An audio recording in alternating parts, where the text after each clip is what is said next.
Hi, I'm Clinton Jones, Michigan State University College Hall of Fame in football and track and field, and also National College Football Hall of Fame. We were national champions in 1965 and 1966. You're watching Duffy Doherty's Milestone Minutes with Tom Shanahan. Go Green!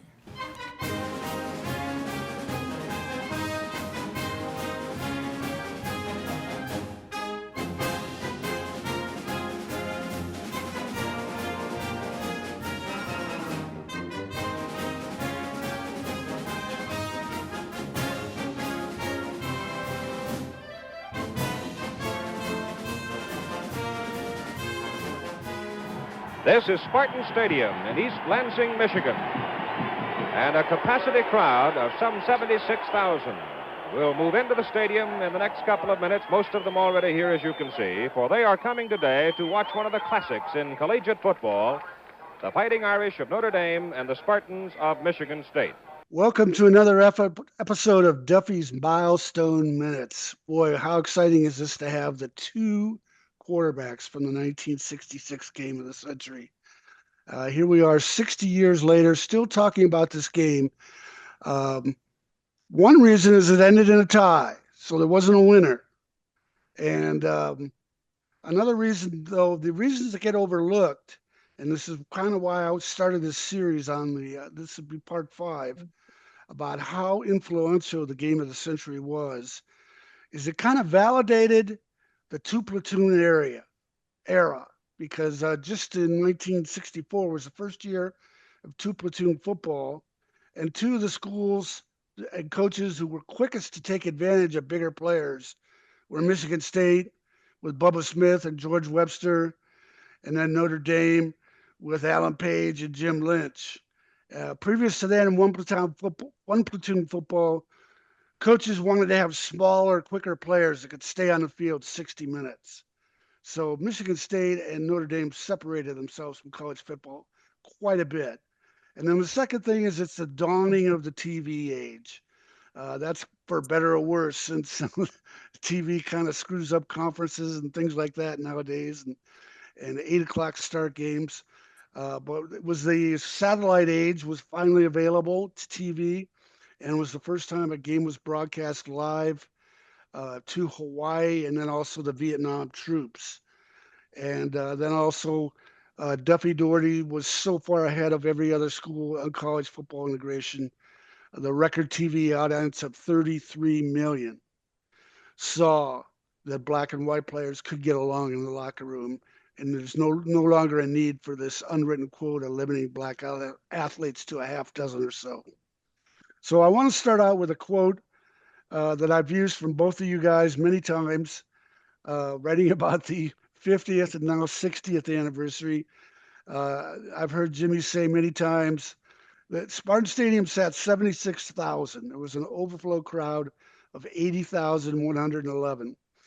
And Jimmy said many times he thinks he's met everybody by now. All these years of traveling, people coming up to him and telling him they were at the game.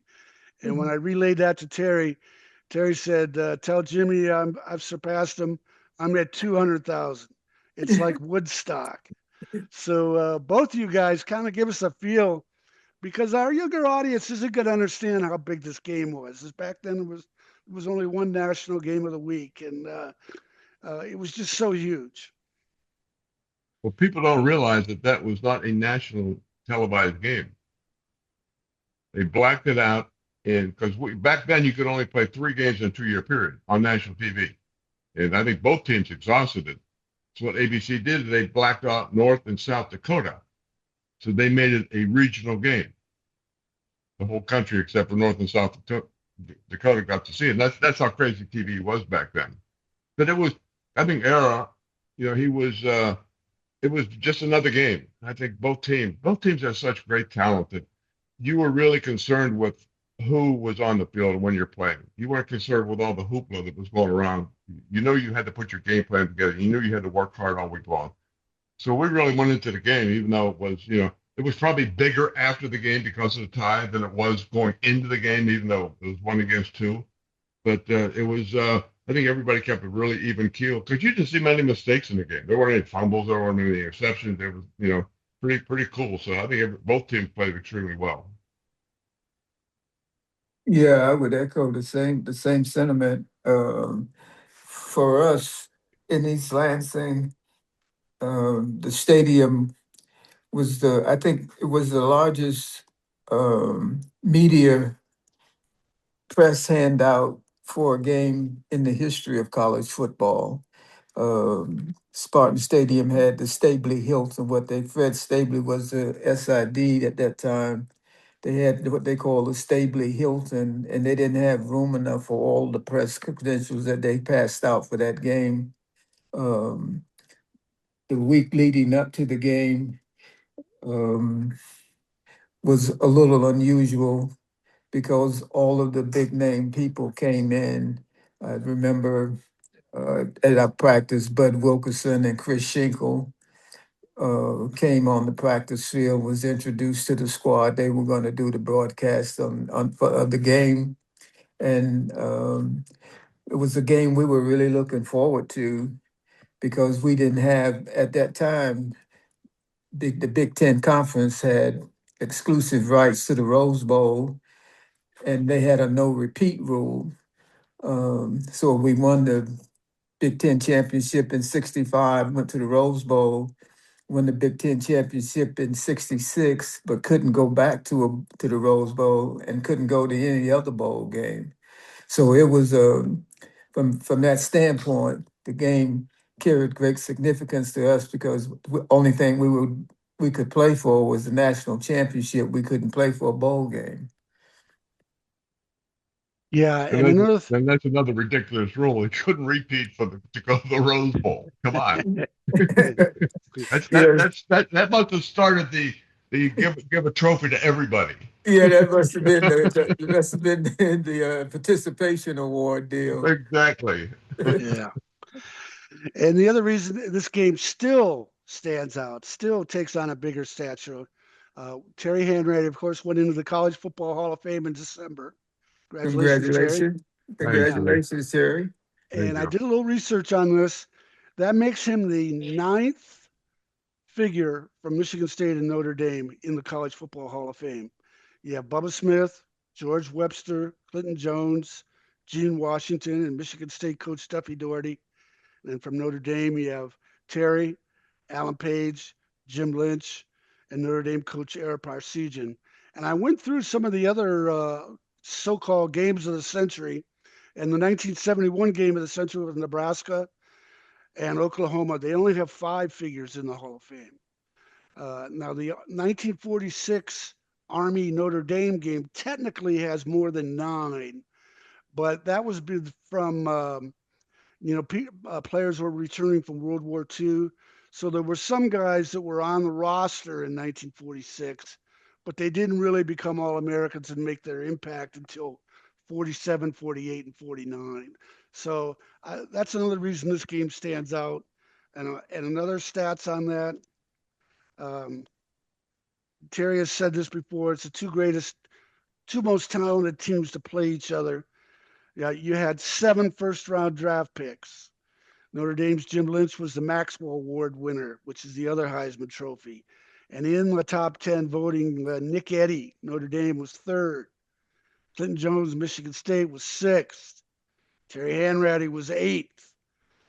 7 first-round draft picks, 10 first-round draft picks overall if you include the junior and sophomore classes. Freshmen weren't eligible in those days. And then 42 overall draft picks, 33 pro players, 25 All-American honors.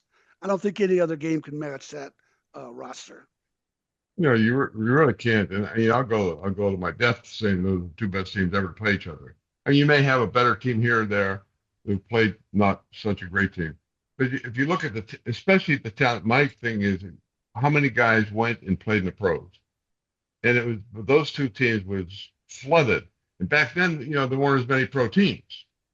So it was even a tougher draw. So, and those guys, you mentioned Rocky Bleier. Rocky had a great career with the Steelers. And it was just so many guys that went on to do that stuff that play in the pros that You can't match it with anybody. I mean, I've said it to everybody. People, of course, nowadays say, "Wow, well, come on, come on." No, it's not. It's a talent that was there. It's the truth. It sure is. And we were fortunate enough to have Bubba Smith, the first pick in the draft on our side. Clinton Jones was the second pick in the draft. George Webster was the fifth pick in the draft. And Gene Washington was the eighth pick in the draft. And I don't think that has been matched since, to have the first one and two players picked in the draft in that era played, and the people that played on the field that day, including Alan Page and Jim Lynch, uh, Terry Henratty, Charlie Thornhill, um, was a great talent on the field, and that showed itself because of the NFL draft. Um, the collection of players that went on to have great professional careers also is a statement about the talent level on the field that day. And getting chosen and the perfection, the quality of play once they got to the NFL. That was Correct. also, Yeah. it wasn't like, oh, we should have never picked him, even though he was Michigan State, he was a horrible player. No, everybody really was a big contributor in the NFL. That's It Yeah. right. wasn't that big, they were picked high and should have been picked high. And that's Yeah. crazy. Jimmy, I forgot about that. 4 guys in the top 10, that's crazy. Yeah, And they're Yeah. all great players. I mean, they all contributed big time in the pros. because shit certainly And, did. and, and Bubba was a Pro Bowl was a Pro Bowl selection. Clinton Jones had a great career at Minnesota, along with Gene Washington and Alan Page, who's in the Pro Football Hall of Fame. So it was a collection of talent that have been unmatched since before and since. Yeah, and Hank Bulla, who was Michigan State's defensive coordinator in '66, Bubba's longtime assistant, went on and coached in the NFL. I asked him about this. If both Bubba and George Webster suffered knee injuries early in their NFL careers that hampered them the rest of the way, and he says if they weren't injured, they'd both be in the Pro Football Hall of Fame with Alan Page. no Uh, doubt. yeah, and I sent this email to you guys earlier in the week. The Sporting News came up No, with a top 25 all-time team, I don't even and want to talk about it, Tom. It's so ridiculous. shows you how little the media understands how big this game was. And that's the purpose behind me putting this series together. I'm going to send it out to people. Uh, Notre Dame 1966 is not in the top 25. They're listed among others. Michigan State 1966, not even listed among others. Both Notre Dame and Michigan State have teams ranked higher than their 1966 teams. I mean, by that I mean either in the top 25. Notre Dame's top team is 1988 at number 16, and then Michigan State had a couple of teams from the 50s in others. Tee off on this one, guys. Well, they obviously don't know what they're talking about. Or it's sad that they don't, our country has forgot about history. And you got to remember history in every aspect of life. And if they can't go back and look at those two teams, look at the talent, Tom, if they just read what you just wrote at the start of the show, what the talent level on both sides of the field was. I mean, right there, you put both teams at least in the top 10. So that's a ridiculous statement that they're trying to make. And I saw that and I was ready to throw up because neither our teams were mentioned, and they certainly deserve to be mentioned. Yes, it was such an obvious omission. I couldn't wrap my head around the fact that there were other Michigan State teams that were mentioned. Uh, in the 66 team was not mentioned even in the others. But as you walk into the Spartan Stadium and see the list of teams up on the facade, the '66 team is up there, and one of the only teams in the history of the school that the whole team was inducted into the Michigan State Football Hall of Fame. Oh, wonderful. Yeah, and another similar story came out with Sports Illustrated, and when I saw it on Twitter, I responded to it. They listed the top 50 all-time greatest players. They listed Bubba Smith, number 50, and I responded, Wow. if you have Bubba Smith, you not only have Bubba Smith way too high. Everyone at Michigan State, it's undisputed, says that George Webster was the greatest Spartan ever. So both Bubba and George had to be much higher ranked on that list. George was first team all AFL, combined the whole. I don't know. It couldn't have been the century, it was the decade. Maybe it was a decade because the AFL was around that long. Yeah. George played a year with me in Pittsburgh. It's the end of his career. It was sort of sad because people don't realize how good he was. I mean, he was so damn rangy. You couldn't throw the ball over him. You couldn't take him out because he's too smart and just tough as nails when he comes up to make a tackle. I mean, George had everything. He was a wonderful player, and I would probably rank him above Bubba. But Bubba was really, really good. Yeah. Well, there's no. I haven't lived with them and practiced against them and had to win a job playing quarterback against them. George Webster redefined defensive football. He created the position, definitely created the position called a rover back. And George Webster was 6'4", 230 pounds, and probably he could run probably 4.5. Tremendous quickness and speed. He was a much he was a much more gifted athlete than Bubba. Bubba had great size and was tough to block. But George overall, in my opinion, and the opinion of a lot of my teammates, was the best player. Bubba got the most notoriety. He was very disruptive, particularly when they moved him from defensive end inside to a defensive guard position and pass rush situation. He could flush the pocket. He was an outstanding player as well. But George Webster was was the second player besides Don Coleman at Michigan State to get his football jersey retired. Oh, wonderful. Yeah, and both Duffy Doherty and Biggie Mann were in agreement that George was the greatest player. George had his number retired and was inducted into the College Football Hall of Fame before Bubba. So that tells you a lot too. Yeah. In that same vein, Michigan State and Notre Dame finished 1-2. Notre Dame won, Michigan State 2, 9-0-1 records, 10-10 tie on the field. And Alabama finished number 3 with an 11-0 record without ever playing above the Mason-Dixon line. It played a far inferior schedule.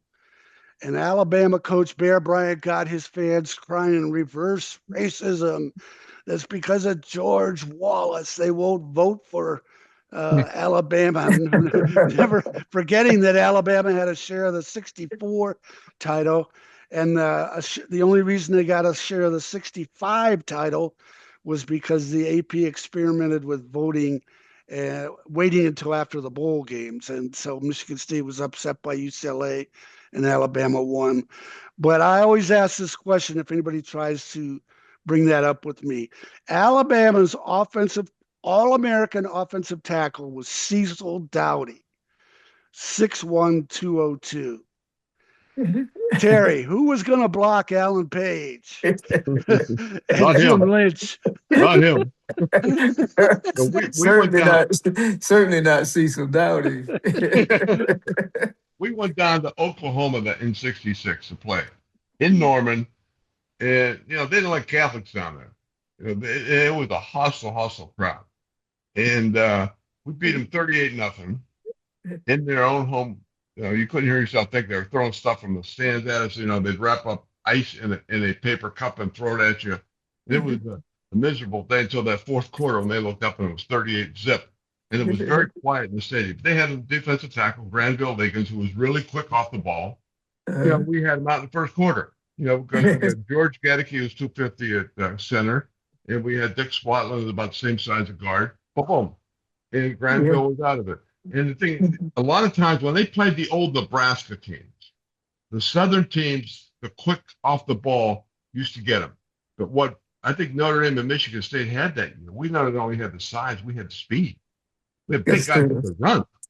I mean, before there were big, 300-pound guys who were, just sort of blocks and sat there. But now, I mean, we've sort of ushered in the quickness and the speed of the big guy. And there's no way that Alabama could have put up with our kind of punishment. There's no way. I mean, because both defenses were dominating. Jimmy, who was going to block Bubba and George? Yeah. Yeah, I don't think that Alabama had anybody that could block. I think Bubba matched up with Cecil Dowdy in the Senior Bowl, and I think that's what got him to be the number one pick. Part of what got him to be the number one pick. But George Webster was lethal. He was not only intense competitor and tackler. Uh, he had the speed and the agility of a safety cornerback playing linebacker. Great ability to diagnose plays. So in his position of rover, he played the wide side of the field, and Bubba played the short side of the field as a defensive end. So if you ran away from George, you ran into Bubba, and if you ran away from Bubba, you ran into George. And I don't think during that time, the only team that physically matched up with us um, at most positions was the Notre Dame team. They had the size and quickness. I still remember Pete Duranko, Yeah. what a player he was. Jim Lynch and Alan Page, I'll never forget about him. But Ted Rose on the other side, it was great disparity in the size and talent of the other teams we played as opposed to Notre Dame. So and Michigan State, Notre Dame, that day on the field were probably there'll never be another, maybe a USC team that we played. But other than that, there would have been very few people in the country that could block George and Bubba for 60 minutes. Yeah, Everybody sort of forgets about Alan or Kevin Hardy. Yeah, Kevin was probably the best athlete on that field. He started on the football, basketball, and baseball team, yeah, and he had a scratch handicap golf. I mean, he was a great athlete, and he was probably 6'7", 6'6", and he was 280 pounds, and he could move. I mean, he was the power forward on the basketball team. I mean, we yeah, weren't a great basketball team back then, but still Division One. yeah. yeah, and that reminds me that Jim Lynch, he said this more than once. Jim Lynch, of course, won the Maxwell Award, the other Heisman Trophy, and Jim Lynch says that George Webster should have won the Heisman Trophy that year. Can't argue with that. Yeah. Yeah. Terry, I want to give you a chance to respond to the quote Bubba said after the game because it's got a lot of play. Terry got hurt early in the game when George Webster and Bubba Smith and Charlie Thornhill all converged on him. And then Coley O'Brien came in, and Notre Dame was able to come back from a 10-0 deficit. And Bubba Smith made the complaint that we prepared for a pocket quarterback and got a runner. And that's the quote you'll always hear. You'll probably hear it again regurgitated. But when I talked to Terry about this a while back, Terry, you said Bubba was full of. Oh, yeah. And I told him that. We did a couple Miller Lite commercials together. We had a good time. And I love Bubba. But Bubba was a great, fun-loving guy. He really was. And I don't know where they got that because, we never ran much from the pocket. We had the old Kansas City Chief. Remember Lynn Dawson used to sort of roll behind the right tackle, roll behind the left tackle, and sort of move the pocket right or left. And I did a lot of running prior to that. And Coley, I was the fastest quarterback. I was the second fastest guy in the backfield. Nick Eddy was a little quicker. And I ran a legitimate 4.55. And I don't know where Bubba got that. And he and I had the conversation. And I think I convinced him that you're lucky, because I said, Bubba, you guys would have had 10, but we would have had 35 if I'd have stayed in the game. And he went, whoa, what are you talking about? Let's go back to that. We had a great time together. People don't realize, so much of that was, that kill Bubba kill, and that's all hype. That's all hype. Yeah. If you get to meet the person in one-on-one or just in a group, he's just a fun-loving guy. He just, he reminds me a lot of the personality of Shaq. The big guys that are sort of bigger for their body than their personality. Yeah. And they just seemed like they'd be wonderful to be around. And Bubba was. I never met Shaq, but Bubba was wonderful to be around. And we had a great time. Yeah, okay, great. I wanted to give you a chance to state that. Let's talk about both of you guys. If you can recall one play you wish you had back. Terry, obviously you didn't want to get hurt. Jimmy, if I have this correct, I remember you told me once you cut out into the free, and I think you have cut back to avoid Jim Lynch, but Alan Page was in pursuit. You thought you had a touchdown, but Alan Page was in pursuit of you. Tell me about that play or a different play if you want to mention. Well, that particular play, I think you're referencing. I have. Notre Dame had John Ray, and they played what Duffy taught us as a split six defense, and was with Kevin Hardy and Duranko inside, and Lynch was the linebacker, and it was somewhere in the third quarter where I thought I had broken one from about 50. Lynch was in pursuit, and I avoided him, but it made me cut back. And lo and behold, the defensive end down the field was Alan Page that made the play.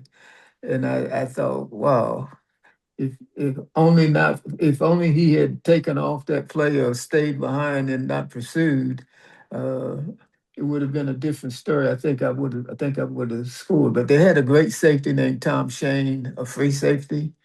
Tom Shane, he intercepted a ball that I'd like to have back on the dig route to Gene Washington in the fourth quarter. And I think that was the last possession we had in the game.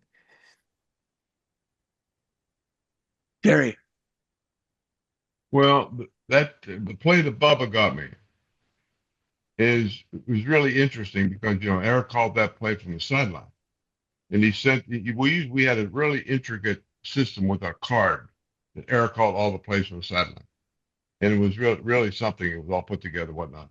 But he had a guy come in and said, quarterback draw. I went, wow, we haven't done that in a few weeks. I don't know what that's all about. So I run it, and all of a sudden, I take my 4 or 5 steps back, go forward, and it's a sea of green. I said, this is not going to end well for me. So I tried to do my best to get back to the line of scrimmage. And Bubba came up from behind and just whacked me, right? And took me down and popped my shoulder. And, that was second down. Third down, I sort of felt weird in my left shoulder. I don't know what the hell that was. I said, that strange feeling. But next was the pass, it was out to the left. So I lifted my left arm to throw, and man, just shooting pain. I just let the ball fly up in the sideline or in the stands. And come to the sideline, and Eric says, why'd you run that draw? I said, you called it. No, I called a halfback draw. The guy that came in called the wrong play. Oh, boy. And there I am. I said, well, there's something strange in my shoulder. And the doctor came over, took me into the locker room and said, it's separated. So, strapped me up, and that was the end of the game for me. But Yeah. that play, I just sort of go, would have liked to have it back. Yeah.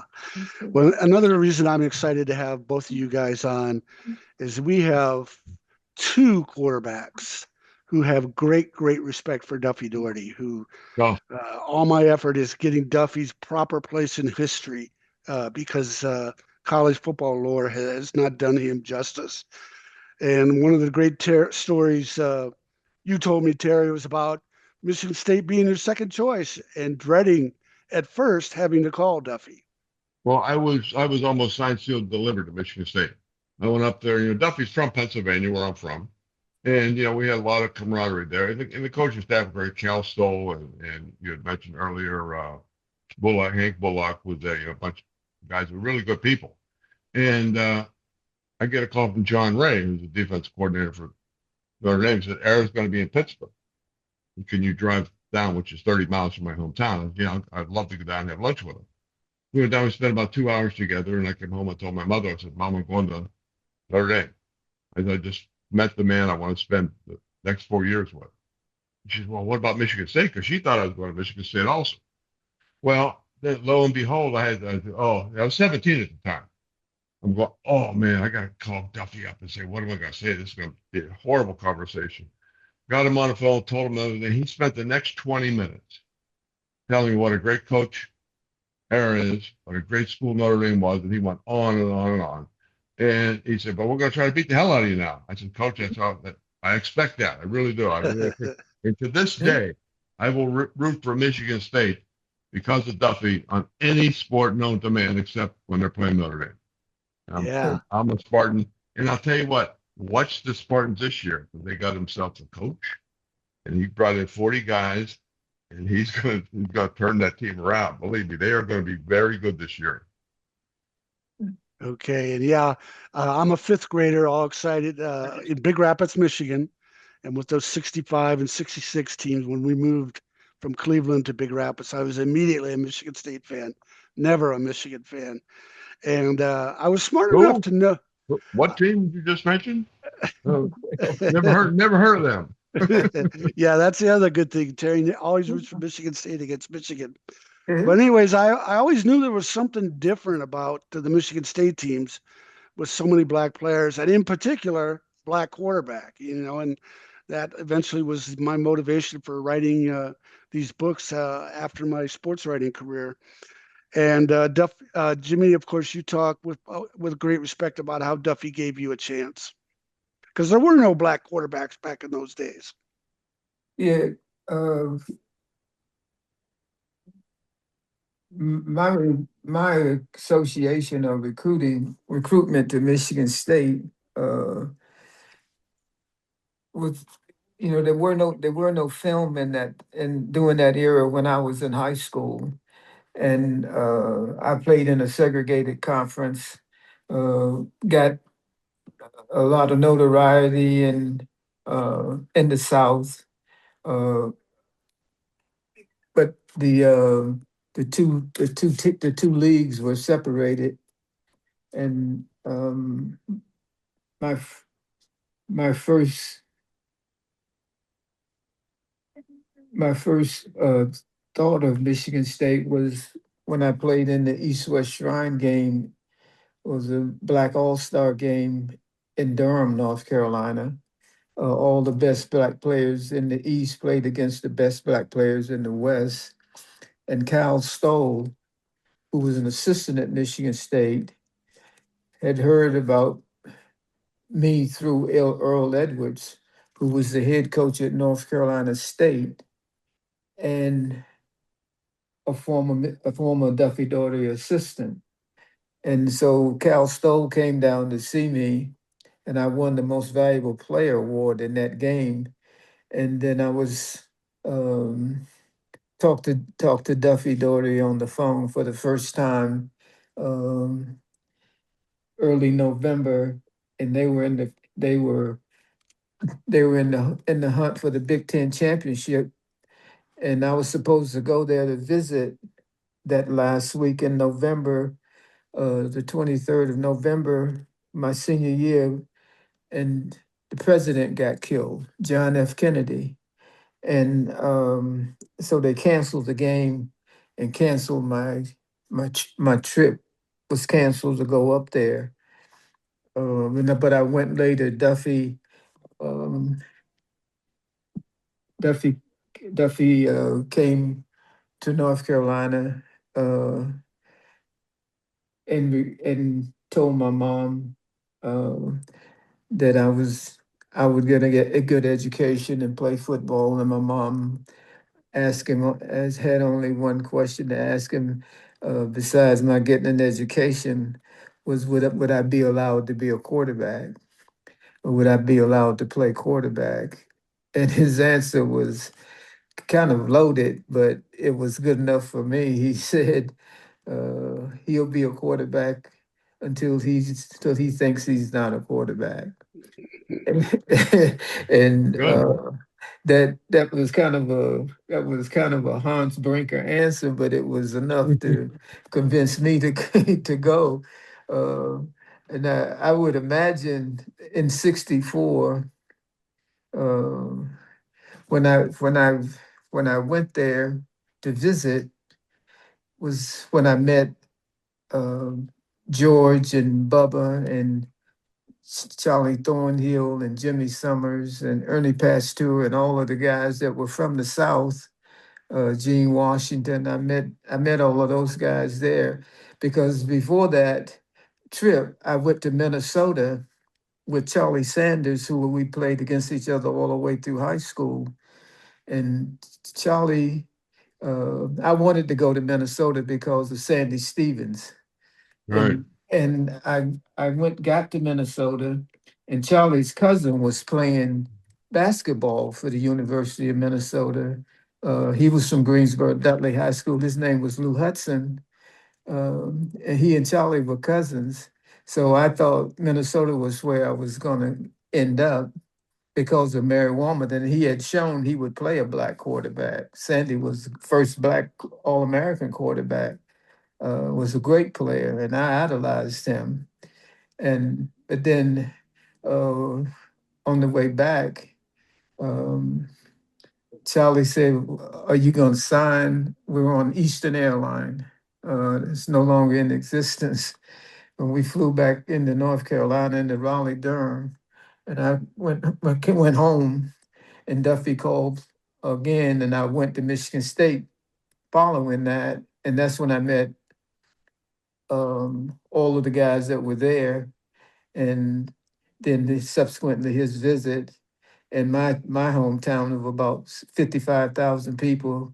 That was like the Pope coming, uh, and from there we formed a bond.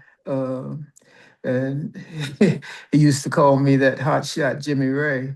I was a freshman, because freshmen wasn't eligible. So when he came down to pick the people to come up to scrimmage against the varsity players when they lost the game on Saturday, and they would be mad, he would always call out that hot shot Jimmy Ray.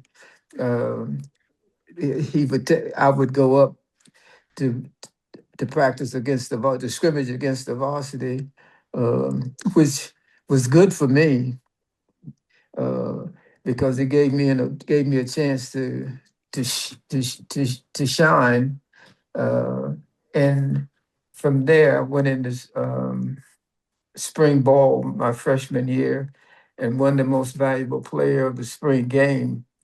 Uh, so Duffy and I had a love-hate relationship, like I guess most quarterbacks and coaches who the coach calls the plays. Um, he called all the plays, and uh, he was constantly telling me, Jimmy, the run is greater than the pass any day.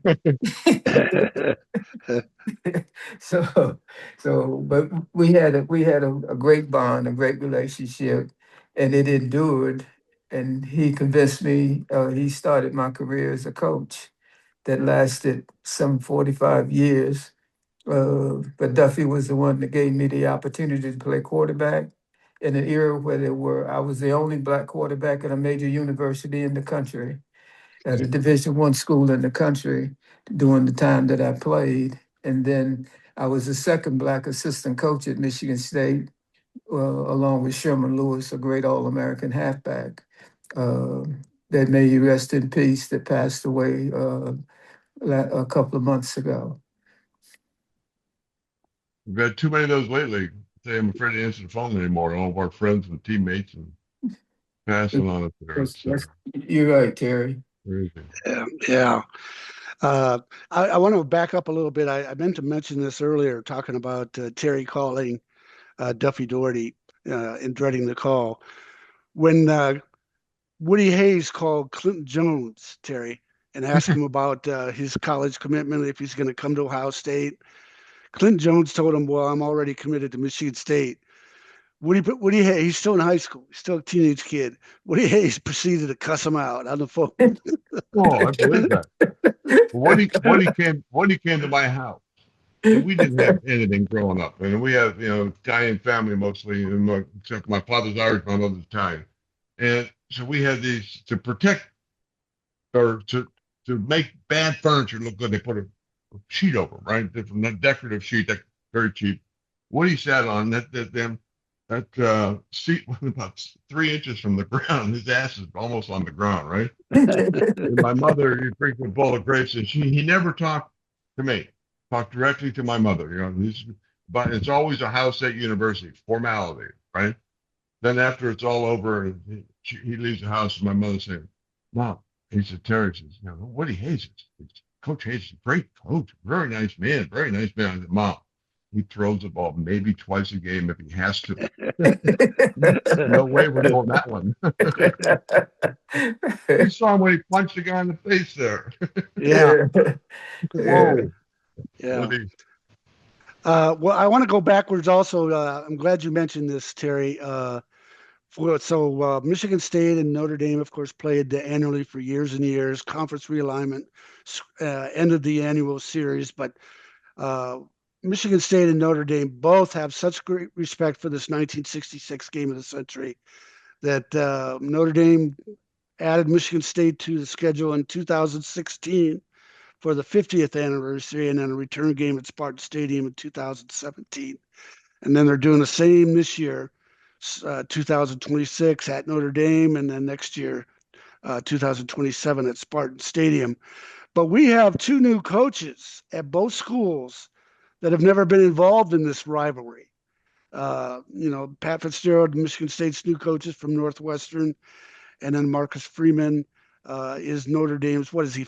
About his third or fourth year, Terry? Third year. Yeah. So both these guys. So this rivalry is new to those guys. They obviously have more important things on their plate, but what would you tell them about this rivalry and the importance to both schools? Well, I am so happy they're playing each other, and I think they're playing each other with two great coaches.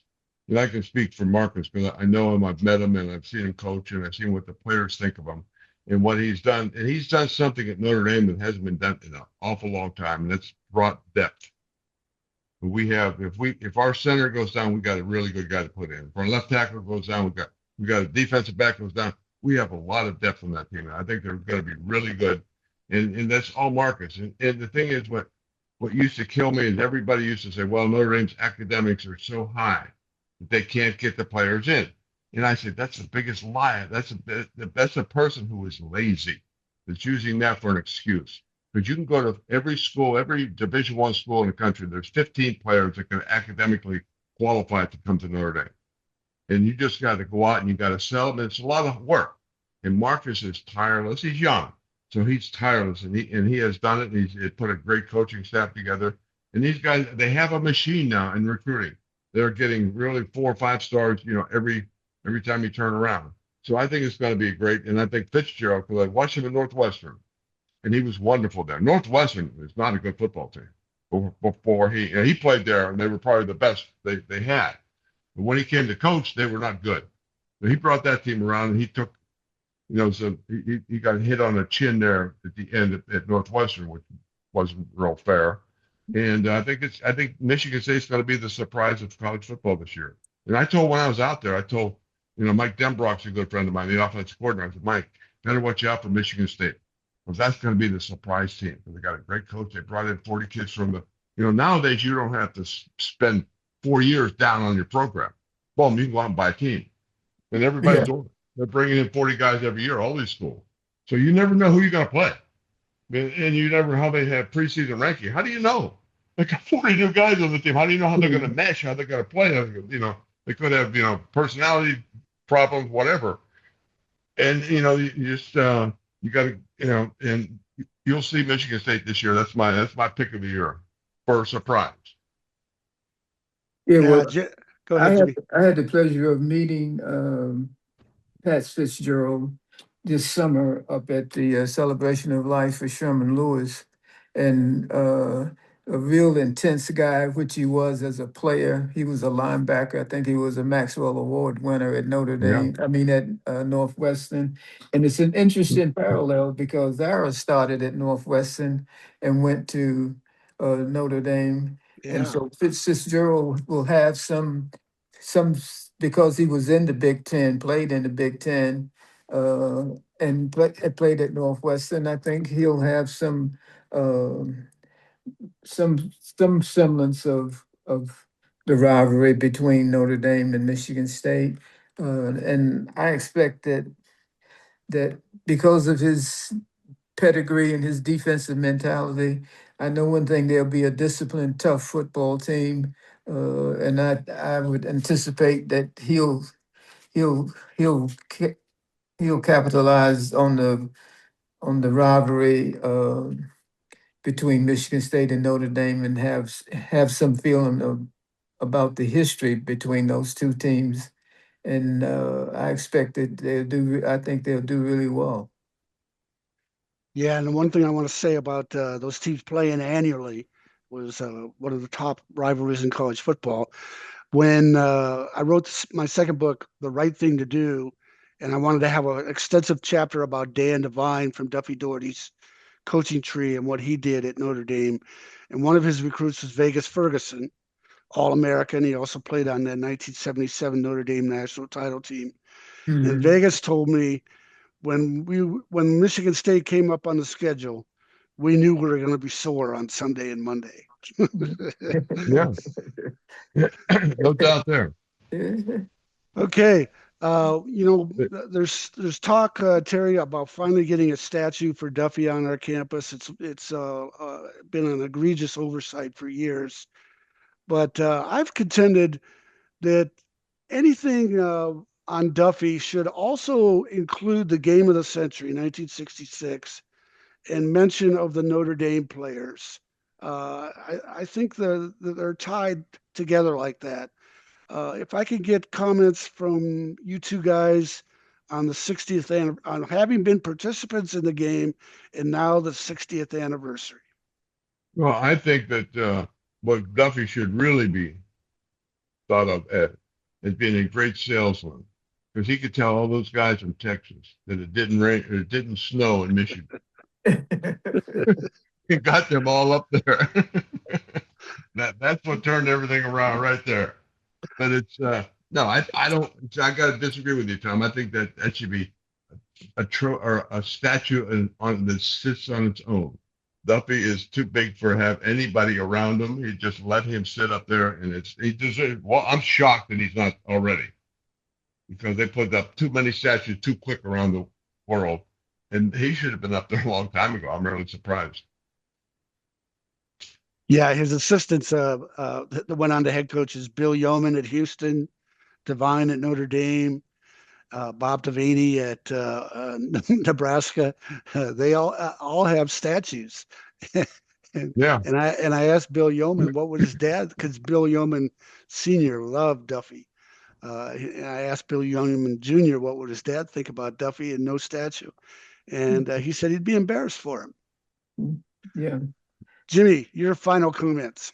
Oh, I think Duffy there certainly should be some mark other than the stadium facade. He should have a statue in his honor. Is the courage that Duffy showed as a coach and as a winning coach, uh, the social implications that he encountered during the height of the civil rights movement. Uh, Duffy took a lot of heat for recruiting the black athletes and the black athletes in numbers. Um, I think the fact that he was able to navigate that and negotiate that ground um, speaks to the courage of the and the character of the man himself.